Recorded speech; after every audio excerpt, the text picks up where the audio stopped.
Esta noche vamos a estudiar Romanos 3, del 1 al 8. Las ventajas y desventajas del conocimiento bíblico.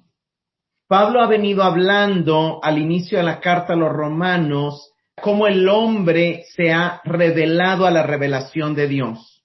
Cómo Dios se reveló al hombre, pero el hombre respondió ante la revelación de Dios a través de su creación, ignorándolo. El hombre respondió adorando la criatura en lugar del Creador. El hombre respondió no glorificándole ni dándole gracias. El hombre respondió y entonces, ¿qué hace Dios? Dios decide darle la libertad al hombre y lo entrega a sus pasiones desordenadas, a su mente depravada, lo entrega a su pecado.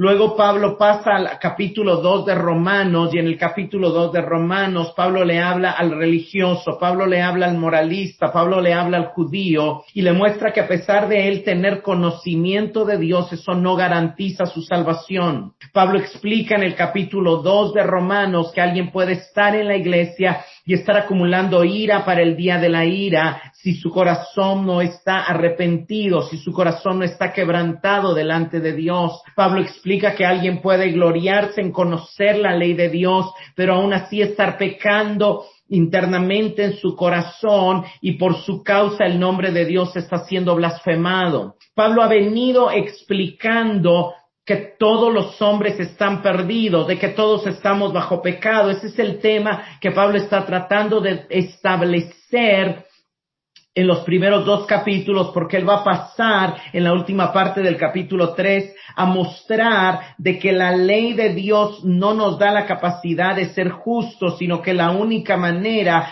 de llegar a ser justos es por medio de la fe en Jesucristo.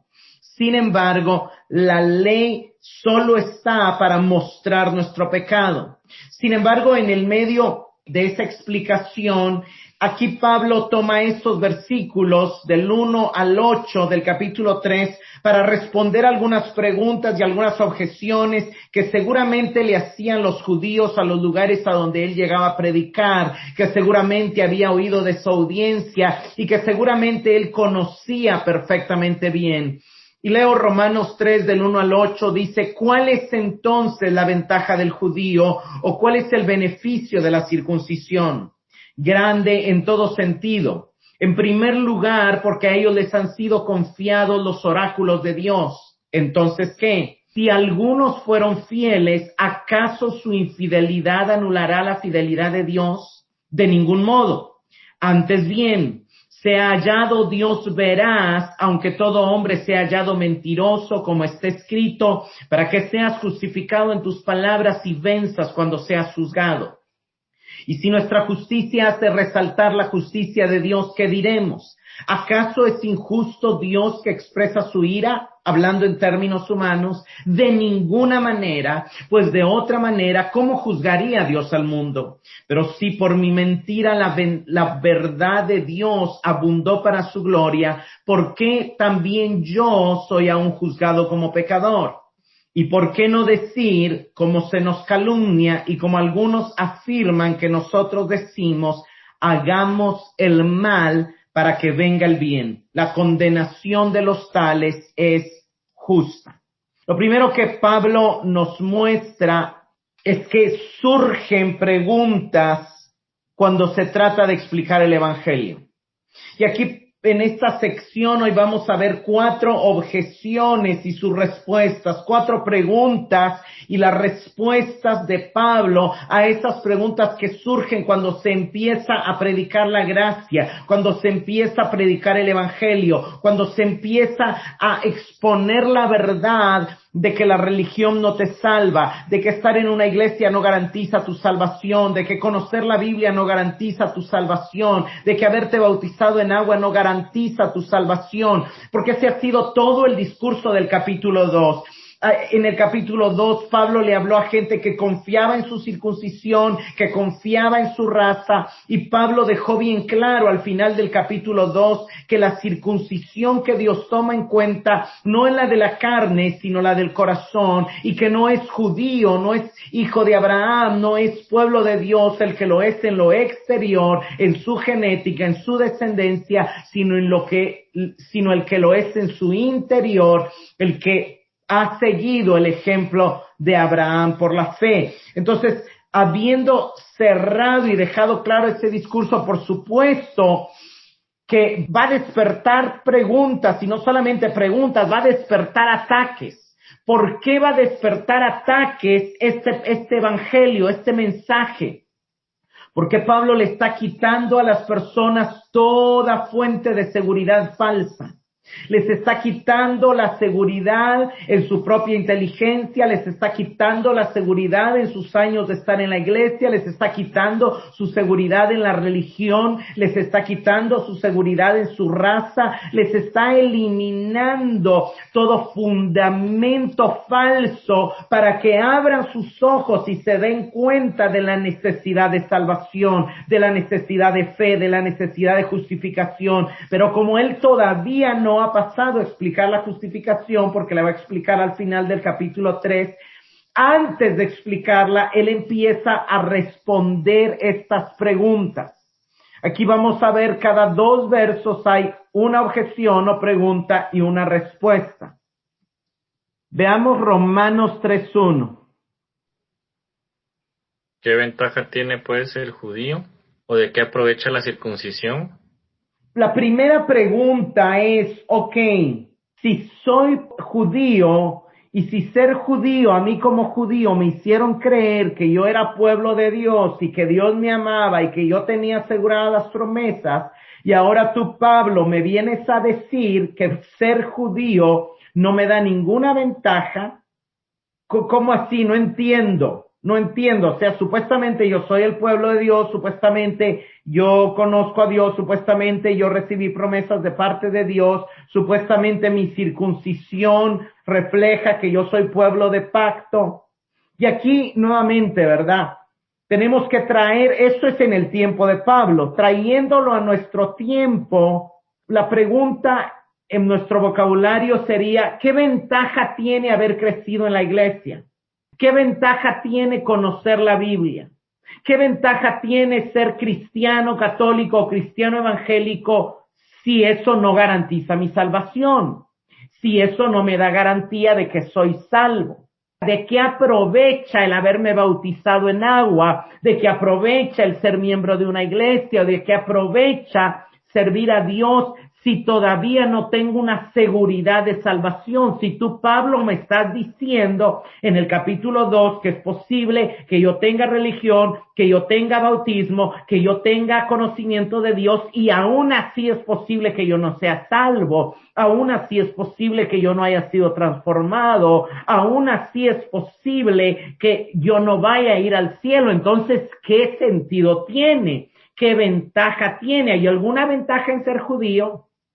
Y si nos vamos a esta pregunta de manera literal, ¿qué ventaja tendría el ser judío, hijo de la nación de Israel? En realidad, pues yo no le veo, históricamente no ha tenido muchas ventajas, ha sido uno de los pueblos más perseguidos, más rechazados, más asesinados en toda la historia. O sea, todos sabemos del holocausto de Hitler, pero el holocausto de Hitler es una de muchas persecuciones, ustedes saben, y su historia como tal en la Biblia, a ellos no se les muestra como un pueblo espectacular y maravilloso. Al contrario, constantemente la Biblia nos muestra que abandonaban a Dios, que se volvían a la idolatría, que abandonaban a Dios, que Dios enviaba enemigos, que clamaban y que volvían a regresar a Dios, pero después se olvidaban de Dios y Dios volvía a enviar enemigos. Es un ciclo de desobediencia, de queja, de arrepentimiento, de lejanía, de queja, de arrepentimiento. O sea, no hay una garantía. Por supuesto, vemos la intervención de Dios sobrenaturalmente muchas veces, pero también vemos una mala memoria en los judíos donde fácilmente olvidan esas intervenciones divinas para salvarles. Entonces, ¿qué ventaja tiene el ser judío? ¿Qué ventaja tiene el haber sido criado en la religión que sigue la Biblia, que sigue el cristianismo, que habla del Dios verdadero? ¿Tiene alguna ventaja? Veamos Romanos 3:2. Mucho en todas las maneras. Primero, ciertamente, que les ha sido confiada la palabra de Dios. Entonces viene Pablo y pareciera, según si nosotros lo evaluamos así desde el capítulo 2 y desde la historia, la respuesta más probable sería no hay ninguna ventaja en ser judío. Y sin embargo, la respuesta de Pablo sorprende, porque la respuesta de Pablo es muchas ventajas en muchas maneras. Y voy a enfocarme en la primera. Pablo va a hablar de algunas otras ventajas más adelante en el libro y lo vamos a ver, pero trayendo esta pregunta a nuestro contexto, la pregunta sería, ¿tiene ventajas crecer en un hogar cristiano? ¿Tiene ventajas crecer en una iglesia? ¿Tiene ventajas haber sido bautizado? ¿Tiene ventajas haber aprendido textos en la escuela dominical o en otras escuelas donde aprendimos de la Biblia? Y la respuesta es muchas ventajas, pero hay una ventaja principal que es que se les ha sido confiada la palabra de Dios. Y aquí en el griego la palabra de Dios, que algunas versiones traducen oráculos y otras versiones traducen palabra, es la palabra griega que en todo el Nuevo Testamento se usa para hablar de las Sagradas Escrituras. Y es algo sumamente importante porque aunque no estamos aquí en un curso de apologética ni nada, hay algunos en la historia que han tratado de menospreciar el Antiguo Testamento y de solo darle lugar al Nuevo Testamento. Y aquí Pablo nos está diciendo el Antiguo Testamento son las mismas palabras de Dios. Son las mismas palabras de Dios, la Biblia, la revelación que le fue confiada a los judíos, que no incluye, por supuesto, el Nuevo Testamento, porque el Nuevo Testamento ya lo escribieron la iglesia, ya lo escribieron los apóstoles, ya lo escribieron cercanos a los apóstoles, pero hablando del Antiguo Testamento, le fue confiado a judíos, exclusivamente a judíos, y esa es la principal ventaja, pero no es la única. Pero veamos algunos pasajes que nos muestran estas ventajas para que podamos entender cómo para nosotros el haber sido criados en la religión cristiana, la gran ventaja que nos acerca a tener un correcto entendimiento de Dios, nos acerca al entendimiento de la verdad. O sea, tú no puedes ser salvo sin antes oír el evangelio, pero no puedes entender el evangelio si no conoces el Dios del evangelio, si no entiendes Cristo. O sea, hay una gran ventaja en estar en un estudio bíblico como este. Hay una gran ventaja en tener mayor conocimiento de las Escrituras, aún para el que todavía no ha sido salvo, porque eso le hace estar más cerca de la salvación. Veamos Deuteronomio 4, del 5 al 9. Mirad, yo os he enseñado estatutos y decretos como Jehová mi Dios me mandó, para que hagáis así en medio de la tierra en la cual entráis para tomar posesión de ella. Guardadlos pues y ponedlos por obra, para que esta es vuestra sabiduría y vuestra inteligencia ante los ojos de los pueblos, los cuales oirán todos estos estatutos y dirán, ciertamente pueblo sabio y entendido, nación grande es esta, porque ¿qué nación grande hay que tenga dioses tan cercanos a ellos como los que Jehová vuestro Dios en todo cuanto le pedimos?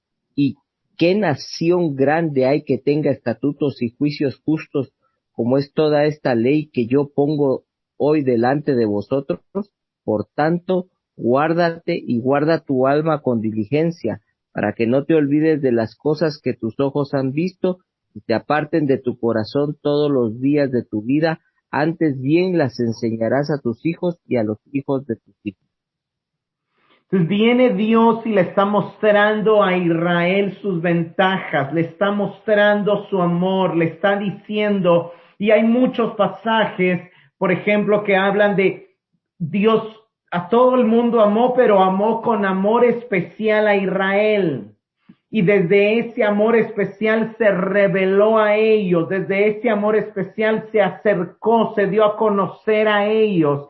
¿Quiénes fueron los que vieron a Dios antes de venir Cristo? Solamente fueron los descendientes de Abraham. Nadie tuvo un encuentro con Dios tan cercano como Jacob, o platicó con Dios cara a cara como Moisés, o vio al capitán de los ejércitos de Jehová como Josué, o vieron al ángel de Jehová como los padres de Sansón, o vieron resurrecciones de muertos como Elías y Eliseo.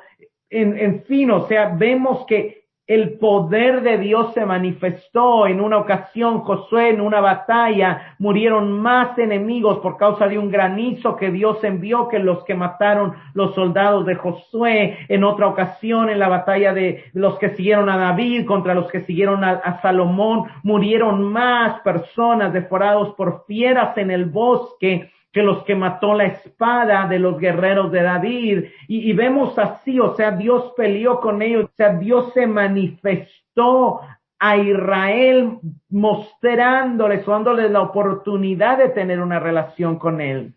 Pero viene Dios y les dice, estos estatutos y estos decretos es lo más valioso. No es la manifestación de mi poder, no son los milagros, no es abrir el mar rojo, no es pelear con ustedes con granizo. Lo más valioso que yo les he dado es mi ley. Porque en mi ley está lo que les va a hacer a ustedes un pueblo sabio y entendido. Una nación grande. Y nosotros lo vemos, obviamente el tema de la guerra era un factor necesario para encontrar esa paz, pero Dios reviste de sabiduría y de estrategias de guerra a David para que logre entregarle a Salomón un reino en paz, para que la sabiduría florezca en Salomón y Israel llegue a ser una de las naciones más poderosas y más ricas de la historia en su tiempo, ¿verdad? Que obviamente el enemigo ha tratado de ocultar en las otras maneras que la historia se cuenta, porque usted sabe que al final la historia depende de quién la cuente, ¿verdad? Pero la Biblia nos muestra que de todo el mundo querían visitar y conocer, porque el templo que Salomón construyó era gloriosísimo, lleno de oro y de plata, y también su casa era bellísima, y también sus dichos causaban la admiración de todos los pueblos. Y de hecho, de los proverbios de Salomón también los encontramos entre los proverbios de los egipcios, entre los proverbios de los arameos, entre los proverbios de muchos otros pueblos. Y aunque lo que el mundo quiere decir es que Salomón se los copió a otros, lo más probable es que ellos lo copiaron, o que los escritos de Salomón recorrieron la tierra de aquel entonces, ¿verdad? ¿Por qué? Porque a quien Dios le hablaba primero era a la nación de Israel. Fue a la nación de Israel a la que Dios le dio profetas que hablaban en su nombre. Y Dios le dice, ¿qué otra nación hay que sus dioses se relacionen con ellos de una manera tan cerca como yo me relaciono con ustedes? No hay otra nación que tenga estatutos y justos juicios como esta ley. Sin embargo, nosotros volvemos a ver la historia y vemos que eso no garantizó la salvación de Israel, eso no garantizó que Israel amara y sirviera a Dios. Y a veces nos puede pasar eso. A veces hay personas que aplican los principios de la Biblia y les va bien en sus empresas y les va bien en su vida, pero eso no garantiza su entrada al cielo, eso no garantiza su eternidad, eso no garantiza su salvación. Vayamos a Romanos 9, del 4 al 5. El pueblo de Israel, de ellos son la adopción como hijos, la gloria divina, los pactos, la ley y el privilegio de adorar a Dios y contar con sus promesas. De ellos son los patriarcas, y de ellos, según la naturaleza humana, nació Cristo, quien es Dios sobre todas las cosas, alabado sea por siempre. Amén. Tienen muchas ventajas. Los judíos tienen muchas ventajas. pero ahora ya no son los judíos, ahora son los cristianos los que tienen muchas ventajas. ¿Qué ventaja tiene un cristiano católico o un cristiano evangélico? Número uno, tiene la Biblia como fuente de sabiduría y de revelación de Dios. Tiene las mismas palabras de Dios, pero no solamente eso. Tiene la historia de Dios revelando su gloria a través de la Escritura. Tiene el nuevo pacto confirmado por Cristo en lo que conocemos como Santa Cena, comunión o Eucaristía. Tiene la promulgación de la palabra. Hay una gran ventaja en que alguien llegue al servicio y escuche la palabra hablada en boca de los ministros. Tiene el culto, tiene el privilegio de alabar a Dios, de adorar a Dios, decía esa versión muy linda. Esa es una gran ventaja que tenemos. Hay gente que tal vez no lo hace de corazón, pero en algún momento tal vez le hace clic. Tienen los patriarcas y traído a nuestro tiempo. Tenemos ministros, tenemos gente que ha dedicado su vida entera a estudiar la palabra. Tenemos hombres valiosísimos en la historia de la iglesia. Entre los mejores teólogos de la historia podemos contar a San Agustín. Y no se diga, pues, los padres de la iglesia, su teología pues no está más desarrollada porque estaban respondiendo a los desafíos de su tiempo en medio de persecución, pero son maravillosos los escritos de Juan Crisóstomo, de Anselmo, de Eusebio, vemos también de Tomás de Aquino. Es un hombre impresionante porque fue el primero en que dijo, sí, la fe es esto, y algunos creen que contradice a la razón, pero yo voy a demostrar que Dios también es conocible por medio de la razón. Desarrolla su suma teológica con una riqueza teológica impresionante y riqueza de conocimiento impresionante. Las demostraciones que él hace de Dios no han podido ser negadas correcta y adecuadamente cuando se respeta los principios de la filosofía, de la ley de no contradicción y de otras leyes que ahorita no tengo en mente, pero, y no se diga, obviamente, Martín Lutero, Juan Calvino y muchos otros, ¿verdad? Que no es el tema, pero tenemos esos gigantes de nuestra fe que nos han dejado un legado impresionante, pero luego hablando de los judíos dice, tienen a Cristo. Nuestro Mesías es judío, nos guste o no nos guste, nuestro Mesías es judío, y ese Mesías judío no solamente fue un hombre, no solamente fue un profeta, es Dios sobre todas las cosas, dice Romanos 9:5, bendito sea por los siglos de los siglos. Entonces, hermanos, hay un montón de ventajas en haber crecido en la iglesia, aunque eso no garantice nuestra salvación. Por ejemplo, y quiero mencionar algunas de las ventajas principales que yo veo en la iglesia católica y algunas de las que yo veo de manera muy global en la iglesia evangélica. Es muy difícil porque hay muchas ramas, pero desde la iglesia universal, digamos desde la iglesia católica histórica, las grandes ventajas es una claridad en el entendimiento de la doctrina de la Trinidad, lo cual es clave.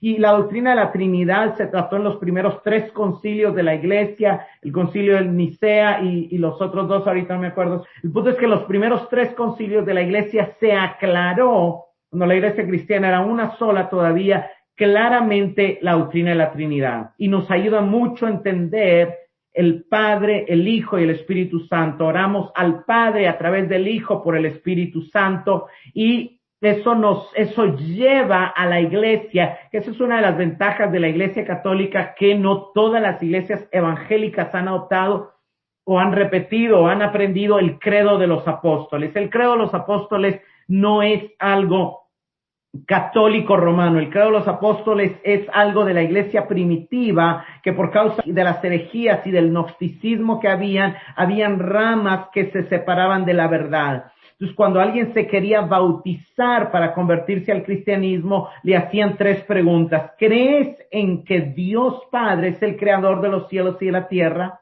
Si decía sí, creía en Dios como el creador, no como un ser criado, sino como el creador. Eso era importantísimo, como la última causa. La segunda pregunta era, ¿crees en Jesucristo hijo de María Virgen, crucificado por Poncio Pilato, y ahí estaban refiriéndose a que creían no en Cristo como un espíritu, no, en Cristo como Dios, pero también como hombre, que había nacido de María Virgen y que había vivido históricamente en los tiempos en los cuales Poncio Pilato era gobernador y había sido crucificado. Crees en su resurrección, pero también eso era importante, y luego crees en el Espíritu Santo, y ahí crees en la iglesia, y entonces de ahí nace y más adelante se convierte en un credo. Que cualquiera que repita este credo con la fe de todo su corazón está diciendo lo que la palabra dice necesario para ser salvo. Creo en Dios Padre, Dios Todopoderoso, Creador del cielo y de la tierra, creo, y etcétera, etcétera. Otra ventaja en la Iglesia Católica es que se ora constantemente el Padre Nuestro, que es la oración modelo de Jesús. Y aunque de alguna manera yo creo firmemente que esta oración no está solamente para repetirse nada más porque sí, y no podemos decir que eso es algo católico, porque en las iglesias evangélicas también hacemos muchas cosas nada más porque sí, y porque en nuestra vida diaria tendemos a caer en rutina, y a veces hasta la oración por la comida tiende a ser simple y sencillamente una repetición rutinal. Hay un momento donde quien ora la oración del Padre Nuestro puede ser iluminado por el Espíritu orando esa oración y entender que es hijo, entender su pecado, entender la santidad de Dios, entender la importancia de su reino, entender la importancia que la voluntad de Dios prevalezca, entender la importancia de la batalla contra el mal. Hay muchas verdades condensadas en esta magnífica oración. Por otro lado, en cuanto a la iglesia evangélica, yo creo que algunas de las ventajas es que hay, tal vez, no en todas, pero hay un mejor entendimiento de la salvación solo por fe y de las obras como resultado de la fe. Otra de las cosas es que históricamente la iglesia evangélica ha tenido mejor adaptación a la cultura, ha tenido mayor facilidad para adaptarse a otras culturas, para adaptarse a las costumbres, a separar el evangelio de la cultura, no implantar una cultura, aunque no siempre ha sido así, ¿verdad? Ha habido de manera general un mayor énfasis en una vida recta, en una vida de santidad, y usted sabe, ¿verdad?, que vivimos en un mundo donde hasta se demanda que un cristiano debería de tener menos permisos que un católico. No entiendo yo por qué esa idea es así, pero son ideas generales de la cultura. Yo solamente estoy explicando.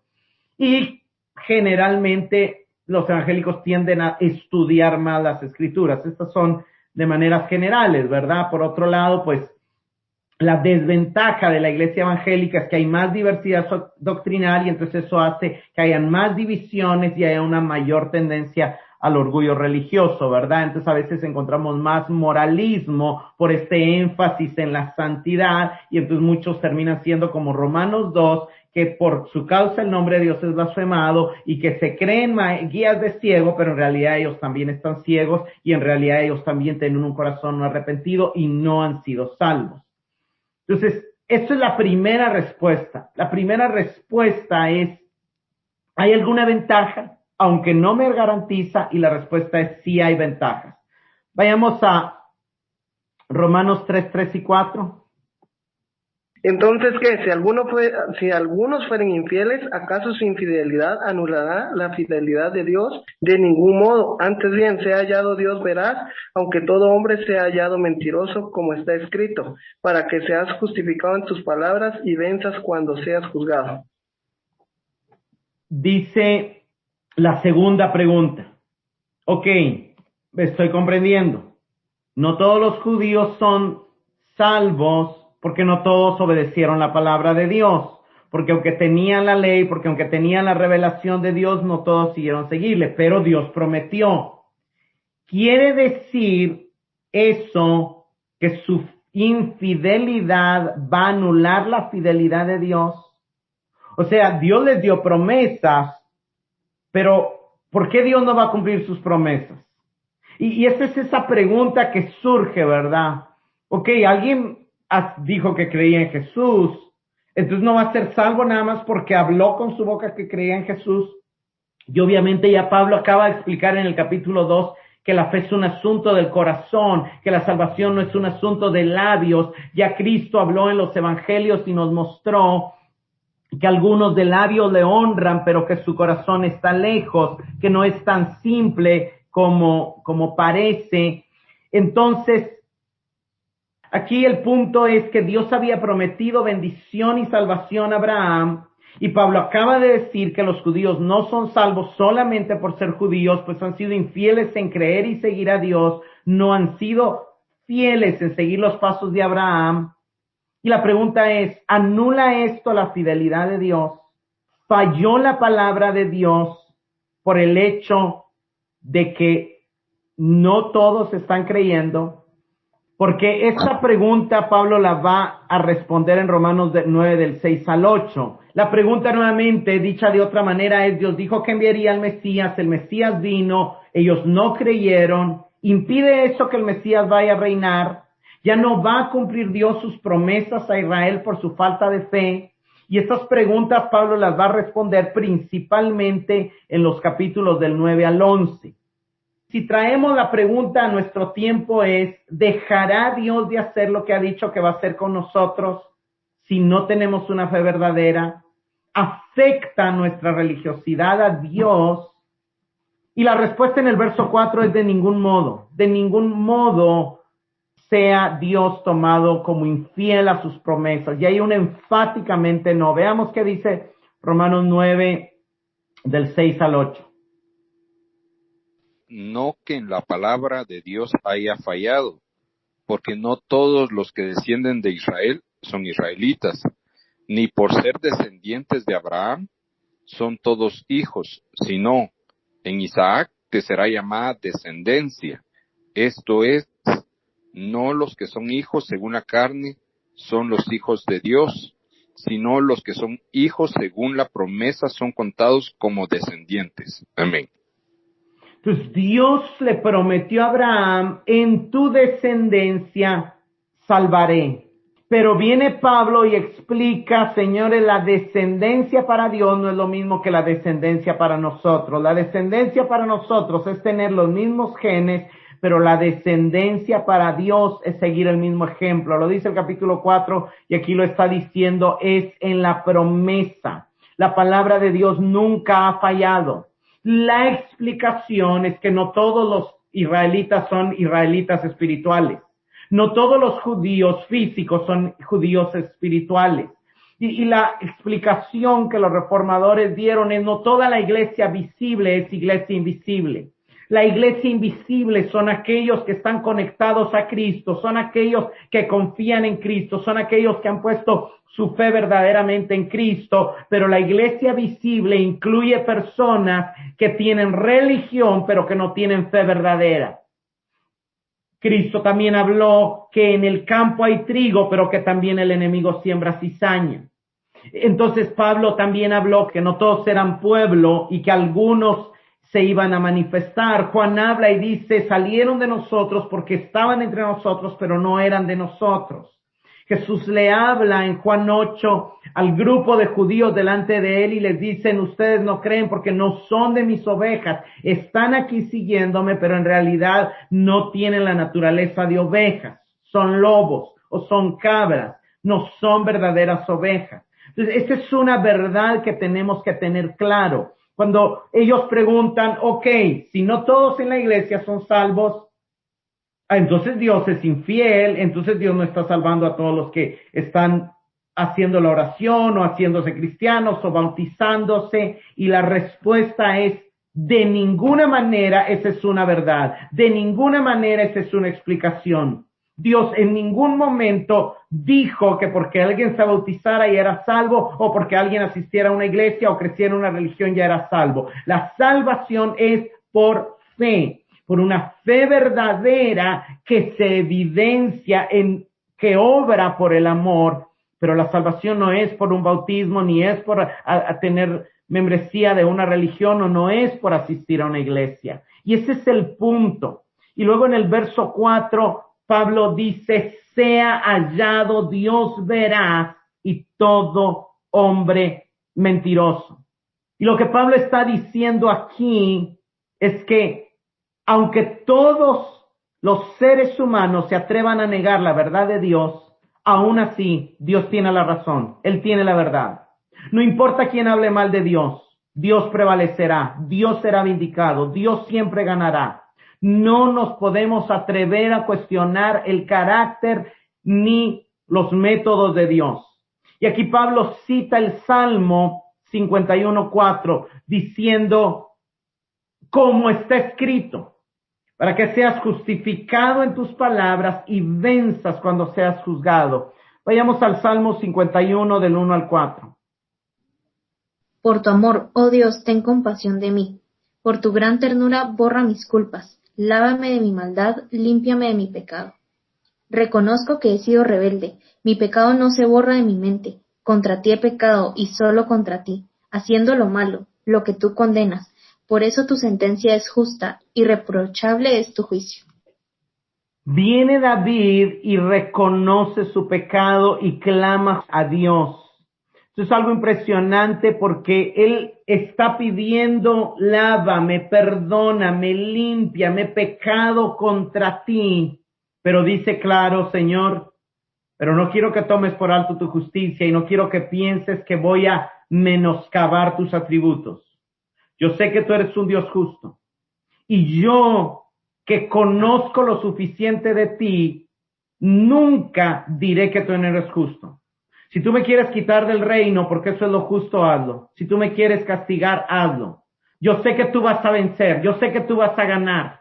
David está reconociendo la justicia de Dios y le está diciendo, tú como juez eres un juez justo.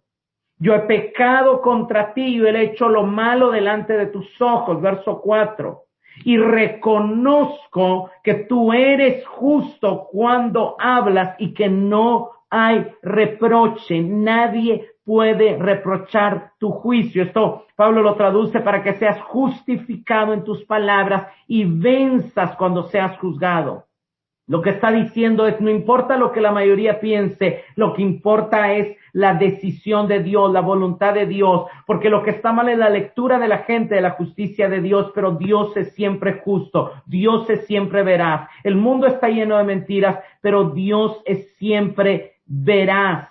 Y lo que aquí está pasando es que David no se atreve a negar la justicia de Dios. Él está reconociendo el carácter de Dios y está diciéndole a Dios, cualquier decisión que tomes será justa.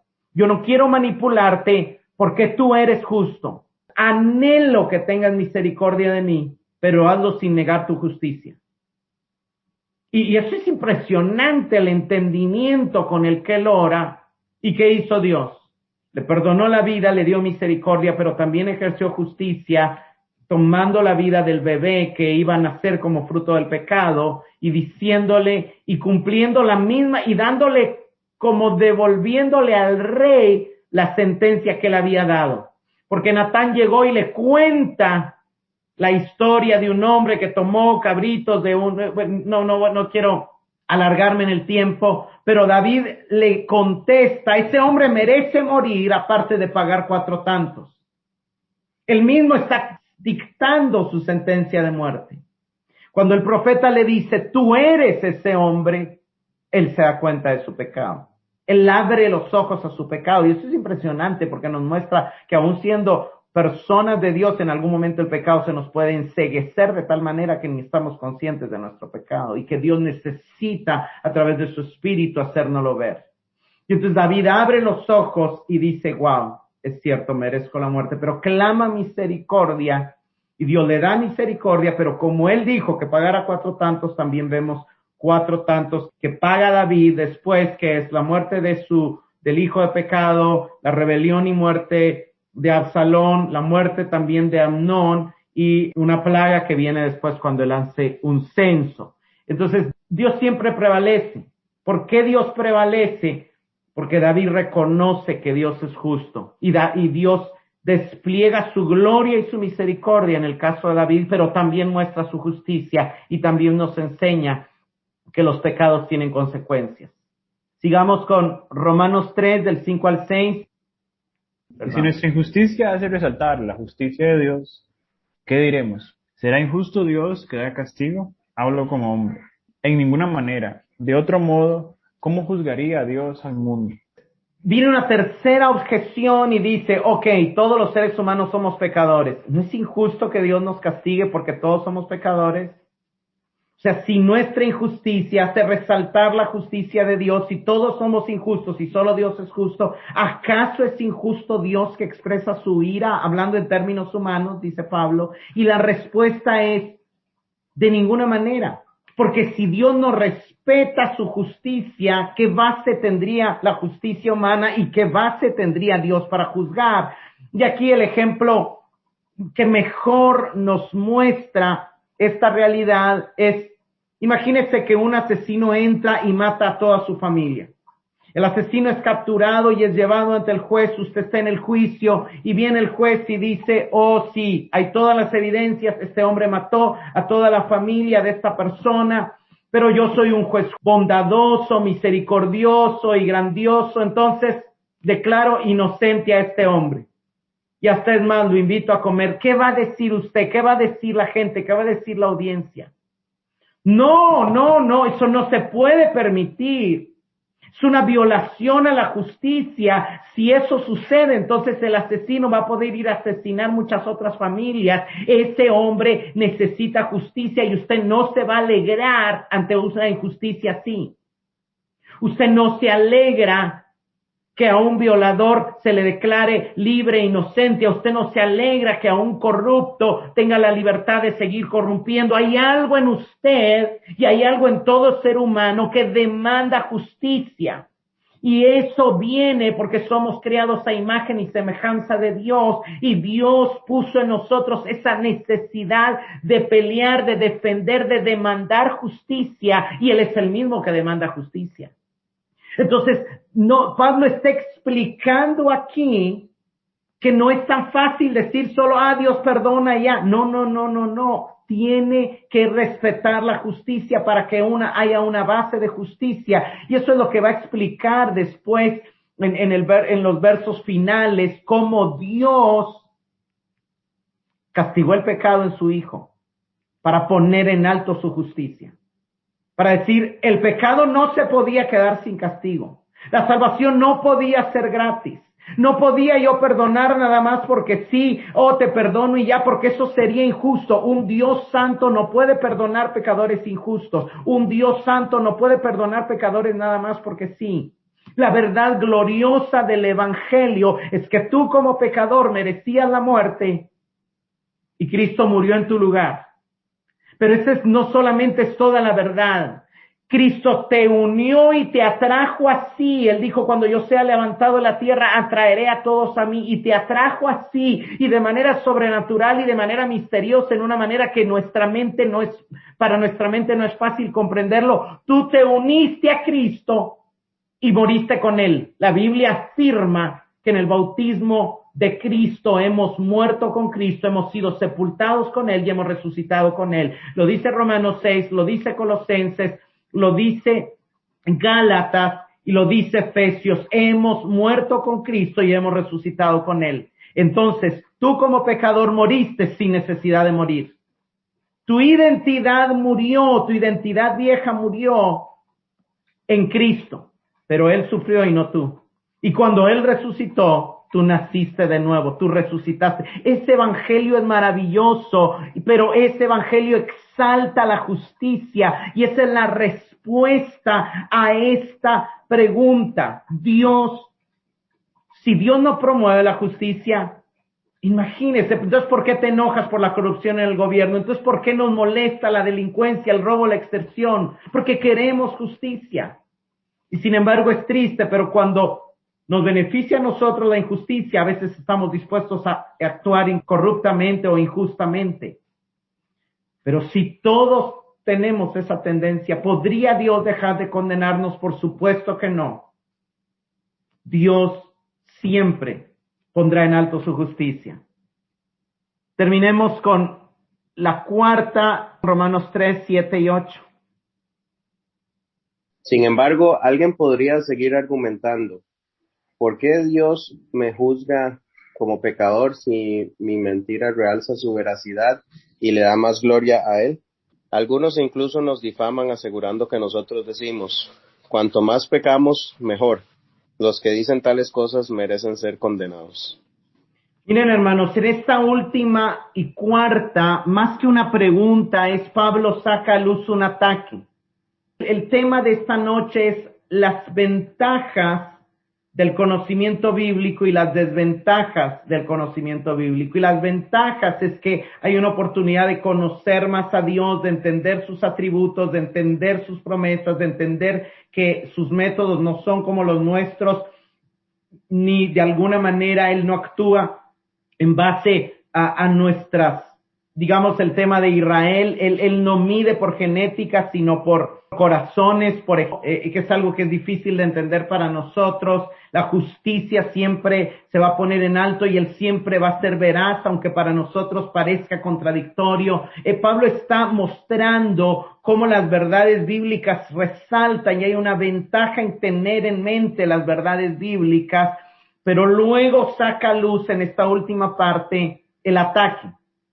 Pablo reconoce que hay algunos de los judíos, que hay algunos de los religiosos, que hay algunos de los que tienen cierto conocimiento bíblico, que en lugar de aceptar el mensaje lo atacan, que en lugar de recibir el mensaje buscan, no les parece lógico.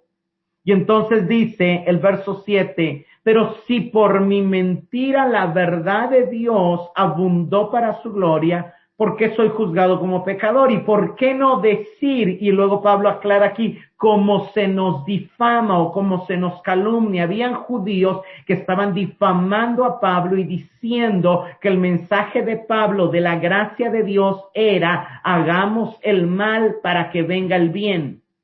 La respuesta de Pablo es, ni siquiera le responde.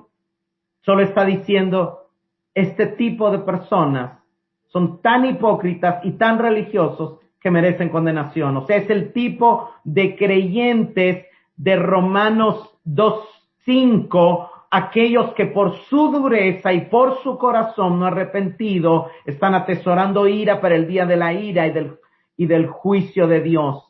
Ahora, aquí la explicación de este pasaje, veamos el verso 7. Si por mi mentira la verdad de Dios abundó para su gloria, ¿por qué aún soy juzgado como pecador? Pablo discernía el pensamiento hipócrita de algunos, que decían mi falsedad pone a Dios por encima y por eso todos terminan reconociendo que Él es más grande. Él no debería de juzgarme por eso. Yo le estoy haciendo un favor a Dios. Y usted no sé si se ha topado, ha visto personas que creen que ellos le están haciendo un favor a Dios con buscarle, con ir a la iglesia, con predicar, con servir. O sea, el pensamiento pecaminoso es, yo no he sido tan malo, nadie es perfecto, yo creo que yo me merezco el cielo. O algunos hasta dicen, bueno, si toca irse para abajo, ¿qué se le va a hacer? O sea, no comprenden, digamos, el verso 7 revela esa mente religiosa que no comprende su pecado, que no comprende la gravedad de su pecado. Y Pablo lo único que puede decir a eso, o sea, cuando un pecador no comprende su pecado, no se puede arrepentir y no puede creer, su condenación es justa porque el que no cree ya ha sido condenado, dijo Jesús.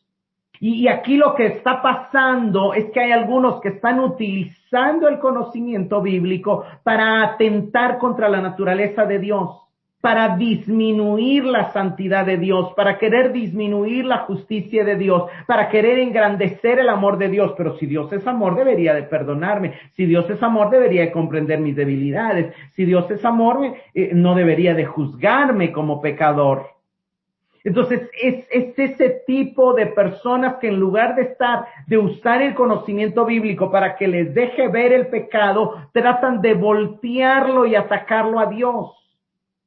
Y obviamente esta pregunta va a caer por sí misma cuando Pablo explique que Dios juzgó al pecado en su Hijo. No nos va a juzgar en nosotros el pecado, pero ¿quiénes valoran esa verdad? Los que dicen, como David dijo, Señor, yo soy pecador y mi pecado está siempre delante de mí, pero tú eres justo. Y yo comprendo y acepto que tú como Dios justo me juzgues, pero te pido que lo hagas con misericordia.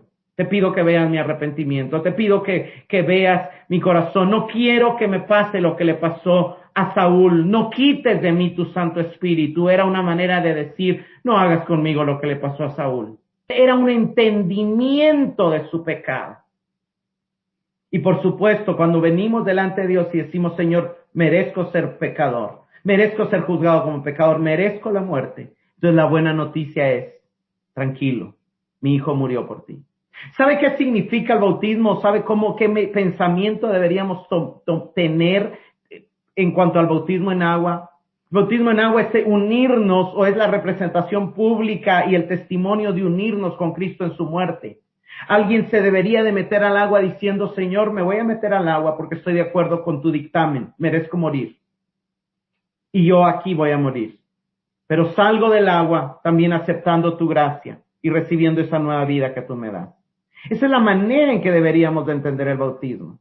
Y el verso 8 dice, ¿y por qué no decir como se nos calumnia y como algunos dicen, cuya condenación es justa, que nosotros decimos, hagamos males para que vengan bienes? Y hermanos, aquí vemos una realidad.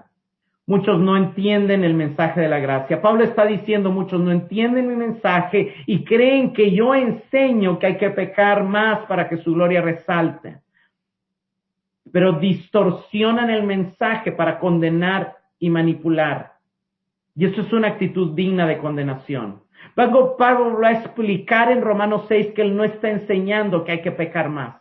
Él está enseñando que donde hubo más pecado y donde la gente estuvo más consciente de su pecado, va a haber más gloria, porque Cristo enseñó que el que más se le perdona, más ama. Pero eso no quiere decir que ya habiendo tenido un encuentro con Cristo se pueda seguir pecando de ninguna manera. A todos a quienes Cristo salvó y sanó les dijo, no peques más. Y no quedaba en ellos deseo de seguir pecando. Se habían encontrado al autor de la vida. Pablo está presentando la gracia como la solución al pecado, no como licencia para pecar. Y hoy algunos, por eso se menciona esta gracia barata en algunos, porque algunos malentienden la gracia como licencia para pecar. Tuercen el conocimiento de la verdad. Y Pablo está diciendo, señores, quienes hacen esto, su condenación es justa. Hermanos, generalmente la predicación del evangelio va a ser atacada por los religiosos. Van a decir que la salvación se está ofreciendo demasiado fácil. Van a decir que no puede ser que se salve a alguien nada más porque sí. Y esto es una de las cosas que debemos de tener bien claros. A veces es difícil entender la gracia. A veces es difícil comprender que es solo por fe, pero eso es lo que la palabra de Dios nos dice. Y hay muchas falsas doctrinas. Y aquí el punto aquí es que hay gente que tuerce la Escritura, que empieza a cuestionar a Dios y a razonar. Hermanos, hay muchos razonamientos hoy en el tiempo de hoy. Algunos dicen, si los predestinados se salvarán, ¿para qué evangelizar? Y lo que eso revela es un corazón de desobediencia no rendido a Cristo. Hay algunos que dicen, si hay mal en el mundo, entonces Dios no es bueno. Y lo que eso revela es un conflicto de la persona que al sufrir una injusticia, en lugar de ver su propio pecado o en lugar de ver que vive en un mundo afectado por el pecado, prefiere culpar a Dios. Hay personas que dicen, ¿qué he hecho yo para merecer esto? Y lo que eso revela es un corazón lleno de justicia propia que cree que merece la bendición de Dios por sus buenas obras, cuando en realidad ellas son trapos de inmundicia. Algunos dicen, yo ayuné o pacté, movidos por engañadores, y Dios no cumplió su parte, y lo que revela es un corazón que engaña o que piensa que Dios es un mago de una lámpara mágica que puede manipular y chantajear. Hay gente que dice, si la salvación no se pierde, entonces puedo pecar, no importa. Y lo que eso revela es un corazón entenebrecido que no ha visto la fealdad y la inmundicia de su pecado y que le abre la puerta al pecado y a la muerte. Quienes dicen, Si al abundar el pecado sobreabundó la gracia, sigamos pecando para recibir más gracia, es porque tienen un corazón que no ha entendido la gracia, que no han recibido la satisfacción que el perdón produce y que no han comprendido el costo de vida y sangre de Cristo, de la salvación que hemos recibido, y que están dispuestos a pisotear dicha sangre, como lo dice el autor de los Hebreos.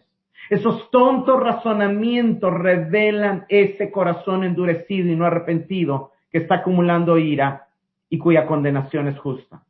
La condenación de quienes es justa, de los que sacan conclusiones carnales y tontas de la verdad de Dios.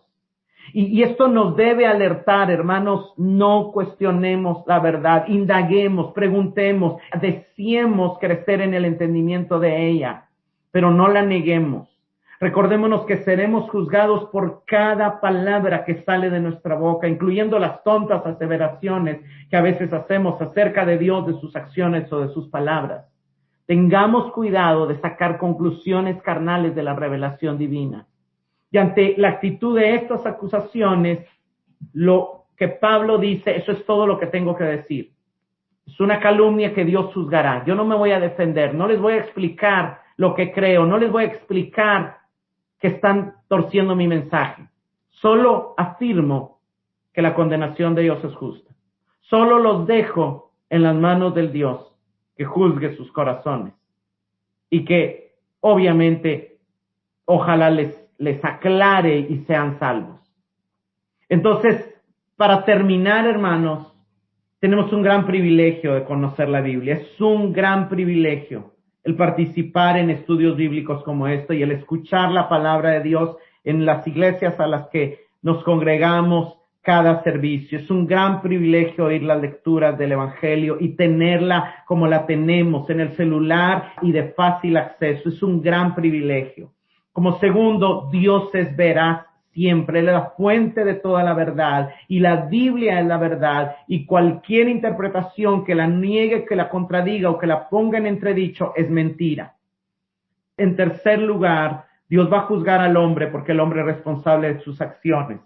Dios va a juzgar al hombre y ha juzgado el pecado del hombre en Cristo porque Él ha puesto en alto y siempre pondrá en alto su justicia.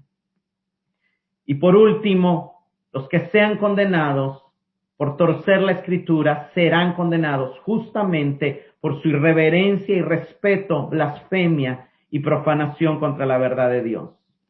Padre, te damos gracias, Señor, por este mensaje. Te damos gracias, Señor, porque tú tienes todas las respuestas y toda la verdad, aunque nuestra mente limitada a veces tiene poca capacidad de comprender tus grandezas, tus maravillas, tus juicios, porque como este mismo libro dice en otro pasaje, insondables son tus juicios e inescrutables tus caminos. Queremos agradecerte por la gran bendición de tener este acceso a tu revelación, a tus palabras, a tu palabra. Pero también te pedimos perdón, Señor, cuando desde una mente carnal y no espiritual juzgamos tu verdad con la tendencia a malinterpretarla, a tergiversarla o a hablar con irrespeto e irreverencia de lo que tú has revelado. Ayúdanos, Señor, a tener el respeto y el entendimiento para que cuando algo sea claro abracemos esa verdad, y que para que cuando algo no esté claro reconozcamos que sin la iluminación de tu Espíritu no podemos entender tus verdades espirituales con una mente carnal. Gracias por tu palabra, gracias por este tiempo. En tu nombre oramos. Amén.